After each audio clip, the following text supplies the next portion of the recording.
প্রিয় দর্শক শ্রোতা, মাত্র কয়েকটা শব্দ দিনে 100 বার পড়বেন, তার বিনিময়ে জান্নাতের সুসংবাদ। শুনতে অবিশ্বাস লাগছে, কিন্তু এটাই সত্যি। কোরআন ও সহি হাদিস দ্বারা প্রমাণিত। আজ আপনাদের সাথে শেয়ার করব এমন 3টি জিকির, যা প্রতিদিন মাত্র 100 বার পড়লেই আল্লাহ তাআলার কাছে প্রিয় আমলের মধ্যে একটি হয়ে যায়। সুবহানাল্লাহ। আমরা অনেকেই জিকির করি, কিন্তু জানি না কোন তাসবিহ, কোন জিকিরটি সবচেয়ে বেশি ফজিলতপূর্ণ। প্রিয় ভাই বোনেরা, ভিডিওটি শেষ পর্যন্ত দেখুন, কারণ শেষে অংশে এমন একটি জিকির আপনাদেরকে বলে দেব, যা আপনার ঈমানকে, আমলকে। ভিডিওটি ভালো লাগলে এই ভিডিওতে কি লাইক দিন, কমেন্টে আলহামদুলিল্লাহ লিখে আমাদের দিন প্রচারের এই ছোট্ট প্রচেষ্টাকে উৎসাহিত করুন। আপনার সম্মতি ও কৃতজ্ঞতা প্রকাশ করুন, আর ভিডিওটি শেয়ার করে দিন, চ্যানেলটি সাবস্ক্রাইব করে রাখুন। চলুন জেনে নেওয়া যাক সে 3টি জিকির, যা ইনশাআল্লাহ আমাদের জান্নাতের পথগুলো সহজ করে দিবে। প্রথম জিকিরটি হলো সুবহানাল্লাহ। আল্লাহ পবিত্র, মহান, তিনি সকল দোষ ত্রুটি থেকে মুক্ত। এটা শুধু একটা শব্দ মনে হচ্ছে আপনার কাছে, তাহলে শুনুন এর ওজন কতটুকু। আন আবি হুরায়রাতা রাদিয়াল্লাহু আন ক্বালা ক্বালা রাসূলুল্লাহ সাল্লাল্লাহু আলাইহি ওয়াসাল্লাম কালিমাতানি খফিফাতানি আলাল লিসান সাকিলাতানি ফিল মিজান হাবিবাতানি ইলার রহমান সুবহানাল্লাহি ওয়া বিহামদিহি সুবহানাল্লাহিল আযীম। হাদিসের মধ্যে হযরত আবু হুরায়রা রাদিয়াল্লাহু তাআলা আনহু বর্ণনা করেন, নবীজি বলেছেন, 2টি বাক্য রয়েছে যা জবানে উচ্চারণে অত্যন্ত হালকা, সহজ, কিয়ামতের দিন মিজানের পাল্লায় অত্যন্ত ভারী এবং দয়াময় আল্লাহ তাআলার কাছে অত্যন্ত প্রিয়। বাক্য 2টি হলো, আল্লাহর পবিত্রতা ঘোষণা করছি, তার প্রশংসা সহকারে মহিমান্বিত আল্লাহর পবিত্রতা ঘোষণা করছি, তা হলো সুবহানাল্লাহি ওয়া বিহামদিহি সুবহানাল্লাহিল আযীম। বলুন না সুবহানাল্লাহ। এই সুবহানাল্লাহর ফজিলত শুনলে আপনি আশ্চর্য হয়ে যাবেন। হাদিসে এসেছে, রাসূলুল্লাহ সাল্লাল্লাহু আলাইহি সাল্লাম বলেছেন, যে ব্যক্তি একবার সুবহানাল্লাহ বলে, তার জন্য জান্নাতে একটি করে খেজুর গাছ রোপণ করা হয়।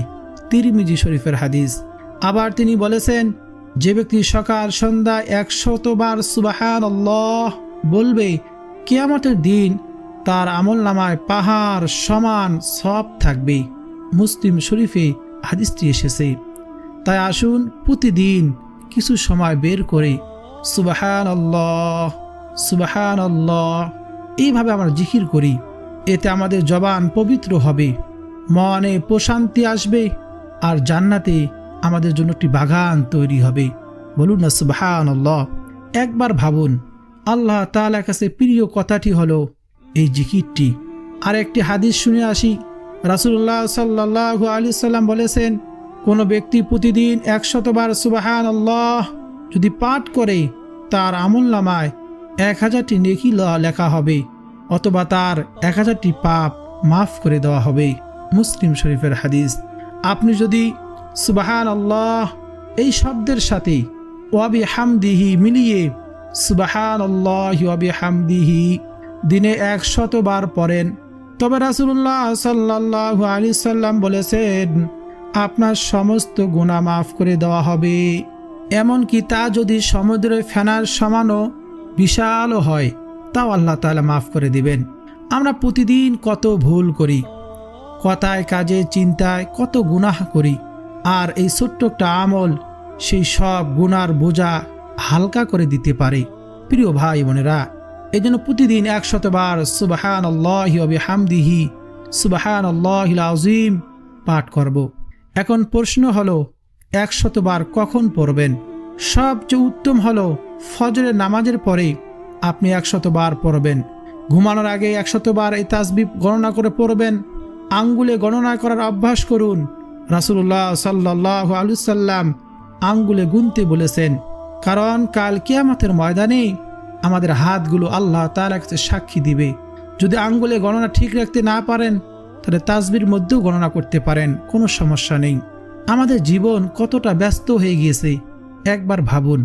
সকালে উঠে অফিস, স্কুল, বাজার, মোবাইল, সোশ্যাল মিডিয়া, দুনিয়া নানান ব্যস্ততায় এত কিছুর মাঝে আমরা আল্লাহকে স্মরণ করার সময়টুকু হারিয়ে ফেলেছি।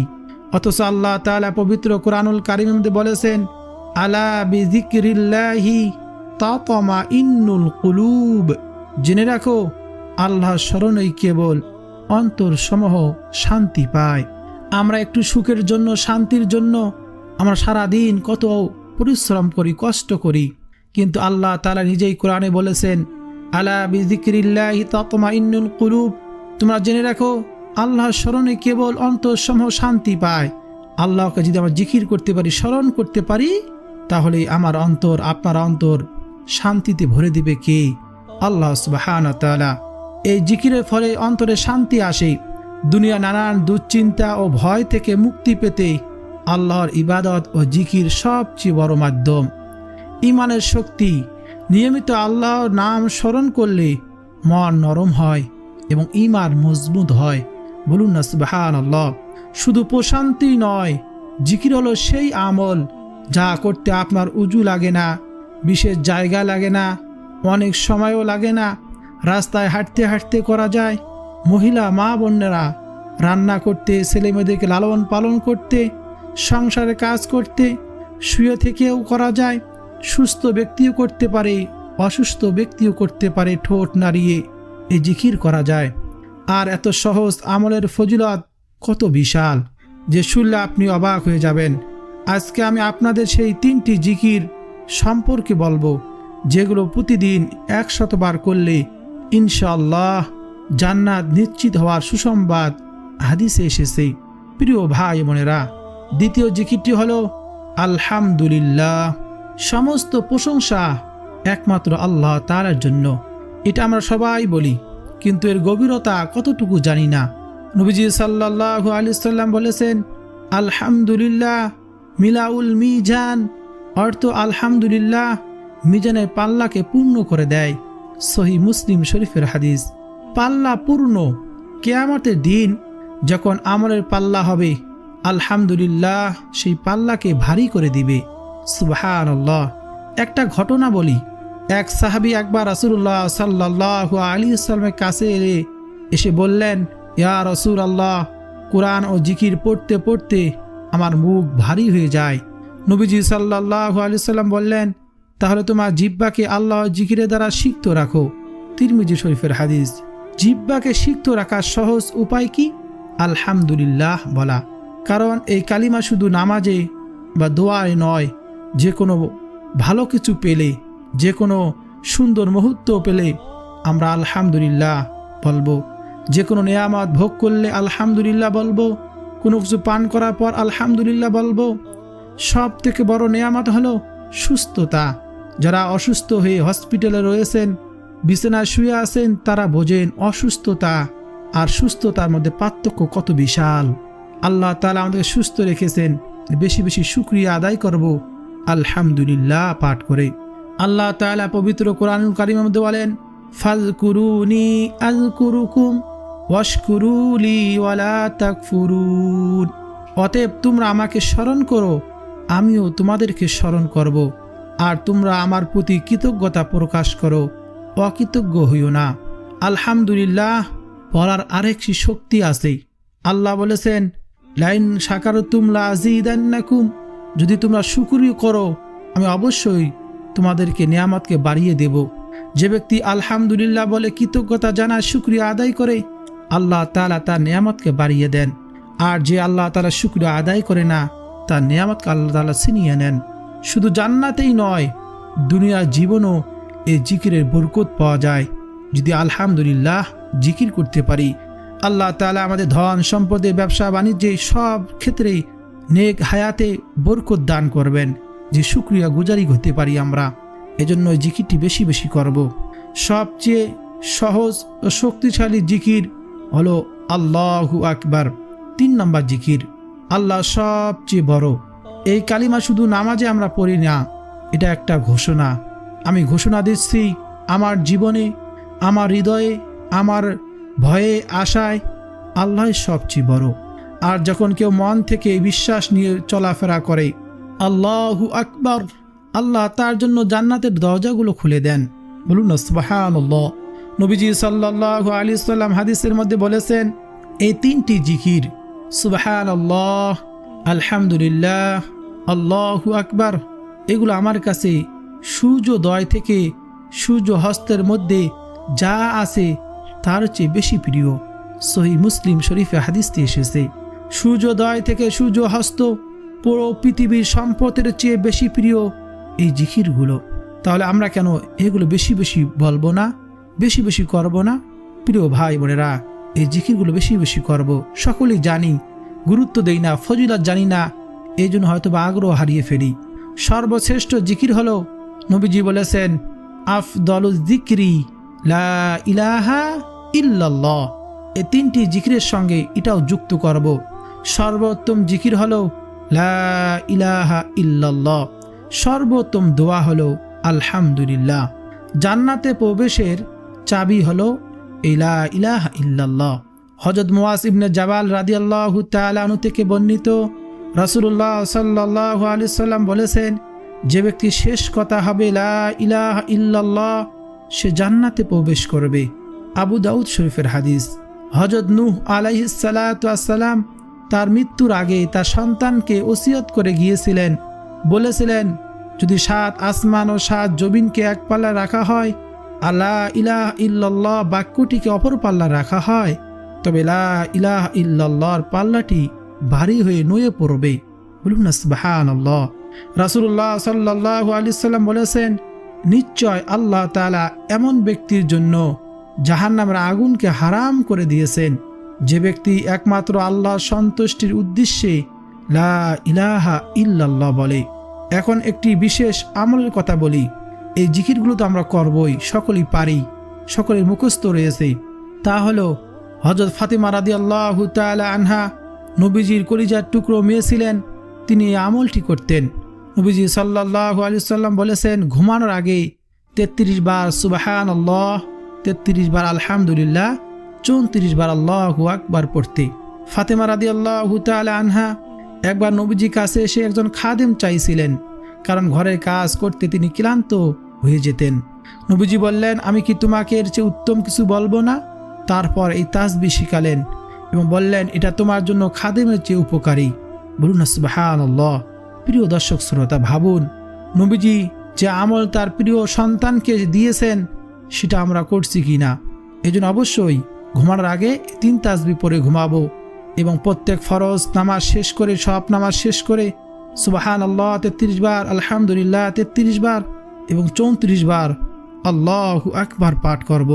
প্রিয় ভাই বোনেরা, এখন সবচেয়ে গুরুত্বপূর্ণ একটা কথা বলি। আমি কেন বললাম মৃত্যুর সময়, মৃত্যু হলেই জান্নাতি হবেন? কেন বললাম? আল্লাহ তাআলাই বলেছেন, যারা বলে আমাদের রব আল্লাহ, তার উপর অবিচল থাকে, তাদের কাছে ফেরেশতারা নেমে আসে এবং বলে, ভয় পেও না, চিন্তা করিও না। যে ব্যক্তি আল্লাহর নাম নিয়ে অবিচল থাকে, মৃত্যুর সময় ফেরেশতারা তাকে সান্ত্বনা দেয়। আর যে ব্যক্তি প্রতিদিন এই জিকিরগুলো করে, সে তার হৃদয়ে আল্লাহর স্মরণ জীবন্ত রাখে। এই অভ্যাস তাকে মৃত্যুর শয্যায় কালিমা লা ইলাহা ইল্লাল্লাহু মুহাম্মাদুর রাসূলুল্লাহ, এই কালিমা উচ্চারণে তৌফিক দিয়ে দেয়। সুবহানাল্লাহ। আমরা যদি আমাদের জীবনে বেশি বেশি জিকিরগুলো করতে পারি, আমাদের শেষ কথাও হবে লা ইলাহা ইল্লাল্লাহু মুহাম্মাদুর রাসূলুল্লাহ। আর যা শেষ কথা হবে লা ইলাহা ইল্লাল্লাহু মুহাম্মাদুর রাসূলুল্লাহ, সে মৃত্যুবরণ করার সঙ্গে সঙ্গে আল্লাহ সুবহানাহু ওয়া তাআলা জান্নাতে চলে যাবেন। বলুন না সুবহানাল্লাহ। এই কথা আমার নয়, এই কথা বলেছেন বিশ্বনবী, আখিরি নবী, নবীদের নবী, নবী মুহাম্মদুর রাসূলুল্লাহ। নবীজি বলেন, যা শেষ কথা হলো লা ইলাহা ইল্লাল্লাহ, সে জান্নাতে প্রবেশ করবে। আর এই জিকির আপনি যদি নিয়মিত অভ্যাসে পরিণত করতে পারেন, নিয়মিত করেন, মৃত্যু পর্যন্ত সে শেষ কথার পথ তৈরি করে দেবে এই জিকির। বলুন না সুবহানাল্লাহ। অবশ্যই জিকির বেশি বেশি করব। প্রিয় ভাই বোনেরা, আরও একটি গুরুত্বপূর্ণ অতিরিক্ত আমল আপনাদেরকে বলে দেই, তা হলো ইস্তেগফার। নবীজি সাল্লাল্লাহু আলাইহি সাল্লাম নিষ্পাপ হওয়ার সত্ত্বেও প্রত্যেক দিন 70 বারও অধিক আল্লাহ তাআলার কাছে ক্ষমা চাইতেন, ইস্তেগফার পাঠ করতেন, গুনাহ থেকে তওবা করতেন। দেখেন, আমাদের তো কোনো গুনাহের শেষ নেই। আমাদের মতো গুনাহগার বান্দাদের কত শত লক্ষ কোটি বার ইস্তেগফার করা দরকার, কিন্তু আমরা উদাসীন। গুনাহ করি ঠিক, আল্লাহ তাআলার কাছে ক্ষমা চাই না, ইস্তেগফার পাঠ করি না। এজন্য এই জিকিরের পাশাপাশি ইস্তেগফার একটি জিকির। বেশি বেশি আমরা ইস্তেগফার পাঠ করব। ইস্তেগফার অত্যন্ত দামি একটি আমল। ইস্তেগফার পাঠ করলে গুনাহ মাফ হবে, রিজিকে বরকত আসবে, অভাব অনটন দূর হয়। এগুলো আল্লাহ তাআলাই কোরআনে বলেছেন। প্রবল ধরে বৃষ্টি বর্ষণ করবেন, সন্তান সন্ততিদের সাহায্য করবেন, এমন উৎস থেকে রিজিক দান করবেন যা আমরা কল্পনাও করতে পারবো না ইস্তেগফার পাঠ করলে। এজন্য বেশি বেশি ইস্তেগফার পাঠ করব। কোন ইস্তেগফার পাঠ করবেন? সব থেকে ছোট ইস্তেগফার আস্তাগফিরুল্লাহ, আস্তাগফিরুল্লাহ সকাল সন্ধ্যা 100 বার করে পড়ব। যখনই কোনো গুনাহ হয়ে যাবে, কত অন্যায় করব, অপরাধ করব, সঙ্গে সঙ্গে আস্তাগফিরুল্লাহ পাঠ করে আল্লাহ তাআলার কাছে ক্ষমা চাইব। আর একটি ইস্তেগফার রয়েছে সাইয়্যিদুল ইস্তেগফার, শ্রেষ্ঠ দোয়া। ইস্তেগফারের সর্দার বলা হয়।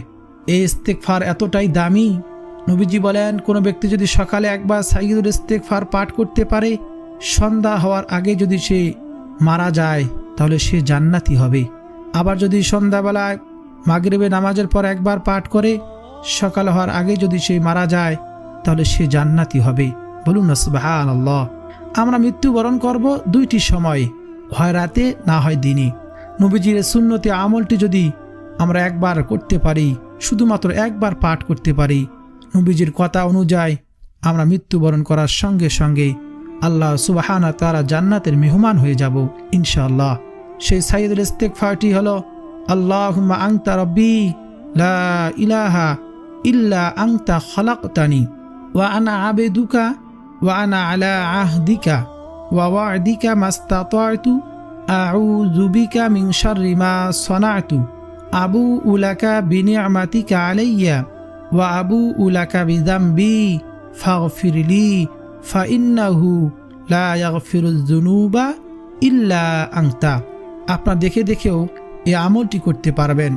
এভাবে আমল শুরু করে দিবেন, এক সময় আপনার মুখস্থ হয়ে যাবে। তখন আর দেখার প্রয়োজন হবে না।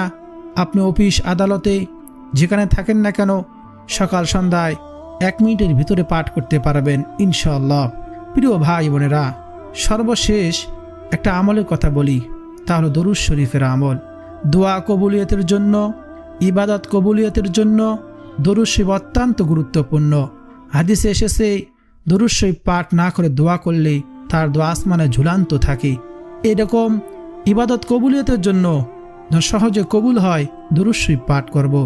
মোনাজাতের আগে, জিকির আজগার করার পরে অথবা আগে যে কোনো আমলে অবশ্যই দরুদ শরীফ পাঠ করব। দরুদ শরীফ একবার পাঠ করলে রাসূলুল্লাহ সাল্লাল্লাহু আলাইহি ওয়াসাল্লাম হাদিসের মধ্যে বলেছেন, কেউ যদি একবার দরুদ পাঠ করে, আল্লাহ তাআলা সঙ্গে সঙ্গে তার উপর 10টি রহমত নাজিল করেন, তার 10টা গুনাহ ক্ষমা করে দেন, তার মর্যাদা আল্লাহ তাআলা 10 ধাপ বাড়িয়ে দেন। বলুন না সুবহানাল্লাহি ওয়া বিহামদিহি। অন্য এক হাদিসে এসেছে, সকাল সন্ধ্যায় 10 বার করে দরুদ শরীফ পাঠ করে কাল কিয়ামতের ময়দানে নবীজি সাল্লাল্লাহু আলাইহি সাল্লাম তাকে সুপারিশ করে জান্নাতে নিয়ে যাবেন। বলুন না সুবহানাল্লাহ। সব থেকে ছোট দরুদ সকলেই পারি, সাল্লাল্লাহু আলাইহি ওয়াসাল্লাম। আর সব থেকে শ্রেষ্ঠ মর্যাদাপূর্ণ দরুদ হলো দরুদ ইব্রাহিম। আমরা নামাজে তাশাহুদ পড়ার পর যে দরুদ শরীফটি পড়ে থাকি, এই দরুদ আমরা অবশ্যই দরুদ শরীফে আমল করব, বেশি বেশি পড়ব। প্রিয় ভাই বোনেরা, আজ থেকেই শুরু করুন। প্রতিদিন মাত্র 15 মিনিট 100 বার সুবহানাল্লাহ, 100 বার আলহামদুলিল্লাহ, 100 বার আল্লাহু আকবার এবং লা ইলাহা ইল্লাল্লাহ ইস্তেগফার। সকাল সন্ধ্যা সাইয়্যিদুল ইস্তেগফার একবার, বেশি বেশি দরুদ শরীফ পাঠ করুন। এই আমলগুলো করতে 15 মিনিটও লাগবে না। লাগবে না টাকা পয়সা, লাগবে না বিশেষ কোনো শিক্ষা যোগ্যতা, লাগবে না বিশেষ কোনো দিন, লাগবে না কোনো উজুর প্রয়োজন, লাগবে না কোনো পবিত্রতার প্রয়োজন। আপনি কাজ করতেছেন, এই আমলগুলো করতে পারবেন। আল্লাহ তাআলা এই আমলের বিনিময় আপনাকে গুনাহমুক্ত জিন্দিগি দান করবেন, গুনাহগুলো মাফ করবেন এবং মরণের পর আমাদের এইগুলো নাজাতের কারণ হয়ে দাঁড়াবে ইনশাআল্লাহ। প্রিয় ভাই বোনেরা, আল্লাহ তাআলার দিকে কেউ যদি 1 কদম এগিয়ে যায়, আল্লাহ তাআলা তার দিকে 10 কদম এগিয়ে আসেন। হাদিসে কুরসিতে এসেছে। প্রিয় ভাই বোনেরা, আমরা যদি আল্লাহ তাআলাকে রাজি খুশি করার জন্য আমরা যদি এই জিকিরগুলো আমলগুলো করতে পারি, তাহলে আমাদের শেষ কথা হবে লা ইলাহা ইল্লাল্লাহ মুহাম্মাদুর রাসূলুল্লাহ। আল্লাহ তাআলা যেন আমাদের সবাইকে আল্লাহ তাআলার মহান হুকুম, 5 ওয়াক্ত নামাজ, নবীজির সুন্নতি আমলগুলো নবীজিকে অনুকরণ করে নিজে জীবনে পরিচালনা করার তৌফিক দান করেন। হে আল্লাহ, আমাদের প্রত্যেককে তামান জিন্দেগির গুনাহগুলো মাফ করুন। আমাদেরকে আল্লাহ তোমার কুদরতি হাত দিয়ে ধরে ধরে আপনার হুকুম নবীজির সুন্নত অনুযায়ী চলার তৌফিক দান করুন। আমিন। প্রিয় ভাই বোনেরা, ভিডিওটি যদি আপনার কাছে ভালো লাগে, আপনার উপকারে আসে, অবশ্যই এই ভিডিওটাকে লাইক দিন এবং এই ভিডিও কমেন্ট বক্সে আলহামদুলিল্লাহ লিখে আমাদের দিন প্রচারের এই ছোট্ট প্রচেষ্টাকে উৎসাহিত করুন। আল্লাহ তাআলার শুকরিয়া আদায় করুন। হাদিসে এসেছে, যদি কোনো ব্যক্তি কোনো ভালো কাজের পথ দেখায়, সে নিজেও ওই ভালো কাজ করার সওয়াব পায়। তাই অবশ্যই অন্যদের কাছে ভিডিওটি শেয়ার করে দিন আর চ্যানেলটি সাবস্ক্রাইব করে রাখুন, যাতে পরবর্তীতে আমি যখন ভিডিও আপলোড দেব, আমি প্রত্যেক দিন ফজরের নামাজের পর 6টায় প্রত্যেক দিন ভিডিও আপলোড দিয়ে রাখি। আপনারা নিয়মিত ভিডিওগুলো দেখবেন, আমলগুলো শিখবেন, করার চেষ্টা করবেন। 10টা দেখে একটা হলো আপনার মনে থাকবে, আমল করবেন। এইভাবে ধীরে ধীরে অনেক আমল শিখবেন, কোরআন হাদিসের কথা শিখবেন, জানবেন, আপনারা আমলের প্রতি উৎসাহ বাড়বে ইনশাআল্লাহ। আল্লাহ তাআলা আমাদের সবাইকে সে তৌফিক দান করুন। তাই অবশ্যই চ্যানেলটি সাবস্ক্রাইব করে এই দিন শিকার, আমল শিকার একজন তলবে ইলম হিসেবে আল্লাহ তাআলা খাতায় আপনার নাম উঠাবেন ইনশাআল্লাহ। আল্লাহ তাআলা আমাদের সবাইকে, বিশেষ করে আমাকে এবং আপনাকে এই আমল, এই জিকিরগুলো করার তৌফিক দান করুন। সকলে বলি আমিন।